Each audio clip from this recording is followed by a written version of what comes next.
Good day everyone! Welcome and welcome back sa aming YouTube channel.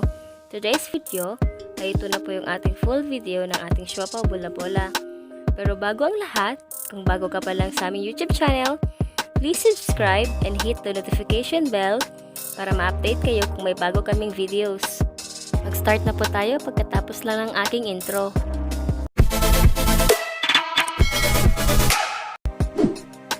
Ingredients po para sa ating bola-bola dough: 450 grams ng all-purpose flour, 50 grams ng vegetable lard, 100 grams of white sugar, 210 grams of water, 12 grams of yeast, and 15 grams of calumet. Tunawin muna natin ang ating sugar, calumet, at saka yeast sa ating 210 grams na tubig. Pagkatapos, haluin natin itong maigi hanggang sa ito ay ma-dissolve bago natin ito ilagay sa ating dough mixer. So dapat, totally dissolve talaga yung mga ingredients para pantay ang pag-alsa ng ating dough mamaya.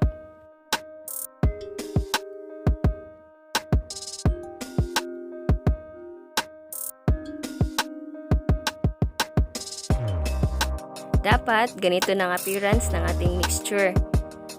So dahil okay na ang ating mixture, pwede na tayong mag-start mag-mix. Ilagay na natin ito sa ating mixer ang ating all-purpose flour and vegetable lard at yung ating tinunaw kanina. Pagkatapos ay pwede na natin i-on. I-mix lang natin ito mga 5 to 10 minutes.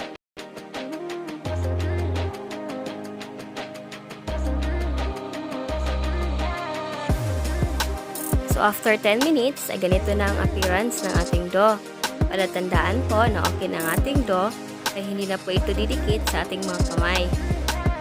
Dahil okay na ang ating dough, kunin na natin ang ating dough sa ating dough mixer. Tapos, lagyan muna natin ng kaunting harina bago natin idaan at pakinisin sa ating dough roller.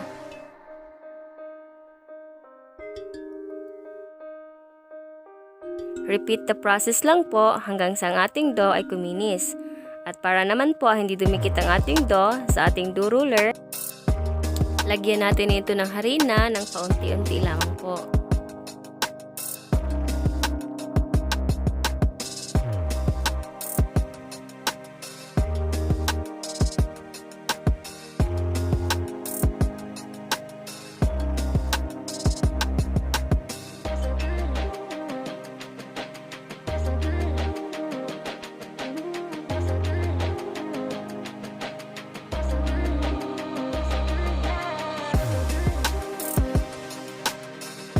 Dahil makinis na ang ating dough, pwede na natin i-roll sa ating preparation table.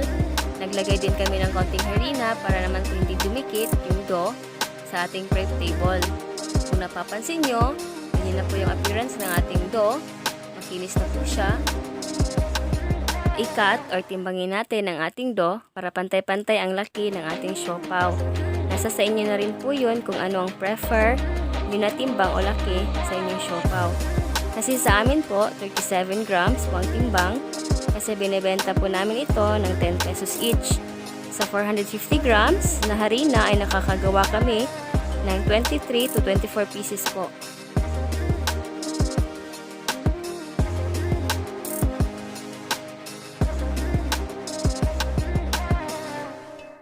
So habang tinitimbang pa natin ang ating dough, kung hindi ka po nakapag-subscribe sa aming YouTube channel, please subscribe and hit the notification bell para ma-update kayo sa aming mga upcoming videos.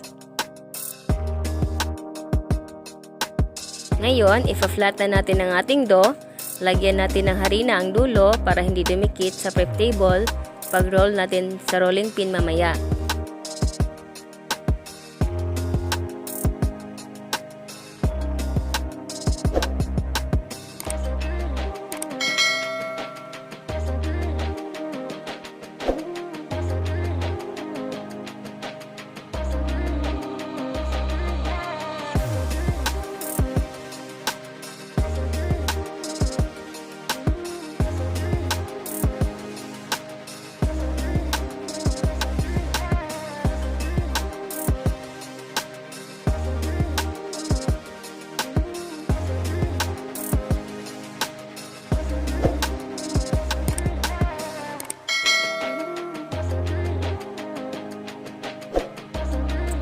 dapat po ay medyo makapal po yung gitna para po hindi pumutok yung ating siopaw.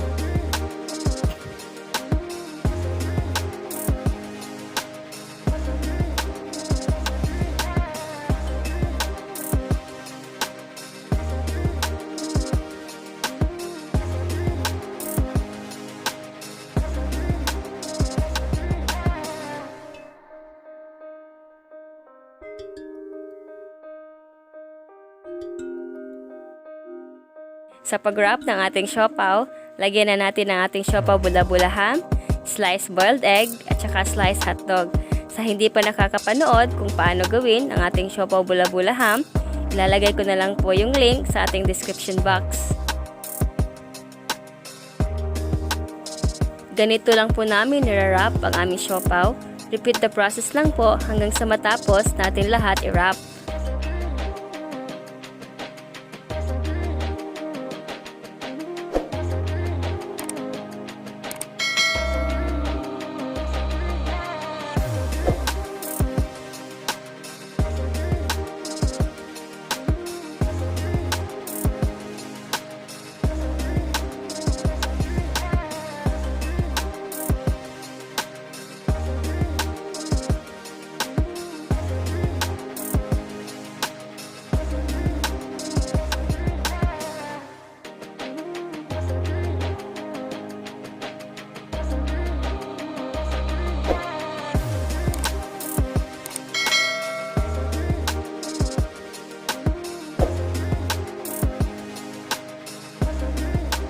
So, ito na. Tapos na namin i-wrap lahat. 23 pieces po lahat ang aming nagawa.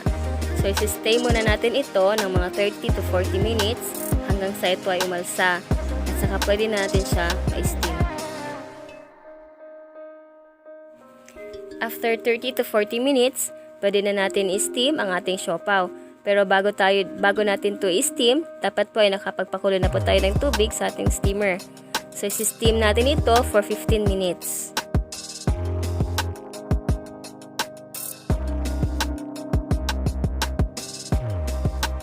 Sa cooking process naman po guys, naglo-low flame po kami for 7 minutes and 8 minutes po for high flame. Kasi na-observe po namin na mas maganda yung texture ng ating siopaw pag dinadaan po siya sa low flame. At after 15 minutes po, at ito na po yung ating siopaw ay luto na. At ito na po ating siopaw, lutong-luto na po.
Sana po ay nagustuhan niyo ang aming video at kung oo, please like, share, and subscribe.